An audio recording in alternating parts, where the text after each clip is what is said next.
रात का वक्त था और लेबोरेटरी में सकूत छाया हुआ था। माइक्रोस्कोप और चमकती हुई पेट्री डिशेस की नर्म रोशनी में जुमल, एक नौजवान साइंसदान जिसकी आंखें तजस्सुस से भरपूर थीं, अपने काम में मगन थीं। उसकी पलकें भारी हो गई थीं और जैसे ही वो नींद की दुनिया में गौता लगाई, उसके इर्द गिर्द की लेबोरेटरी धुंधली और चमकदार हो गई। रंग बरंगी बैक्टीरिया सितारों की तरह हवा में तैरने लगे और एक बड़ा रोशन बैक्टीरियम एक दरवाज़ा खोलकर सामने आया। जुमुल हैरत ज़दा कदम बढ़ाती है, रोशनी के ज़र्रात उसके इर्द गिर्द रक्स करते हैं।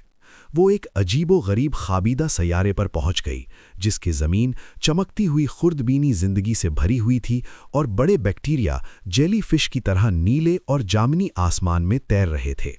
जैसे ही वो आगे बढ़ी, दोस्ताना माइक्रोब उसके इर्द गिर्द जमा हो गए, हरारत, ऑक्सीजन और तवानाई के रुमूज़ की शक्ल इख्तियार करके उस खाबीदा सैयारे की हिफाजत कर रहे थे।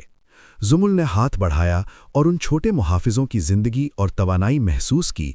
पहली बार समझा कि सबसे छोटे जानदार भी दुनिया को बदल सकते हैं। आहिस्ता आहिस्ता ख्वाब मधम हो गया, रोशन रोशनी के ज़र्रात हवा में बिखर गए। जुमुल ने हाथ बढ़ाया जैसे जादुई दुनिया गायब हो रही हो, मगर उसके साथ हैरत और इल्म की रोशनी लेकर गईं। सुबह की रोशनी असली लेबोरेटरी में फैल गई और वो अपने मेज़ पर जाग गईं। माइक्रोस्कोप उसके सामने था और सूरज की किरणें खिड़की से अंदर आ रही थीं। हौसला और मकसद से भरपूर वो जानती थीं कि उसकी दरियाफ्त का सफ़र अभी शुरू हुआ है।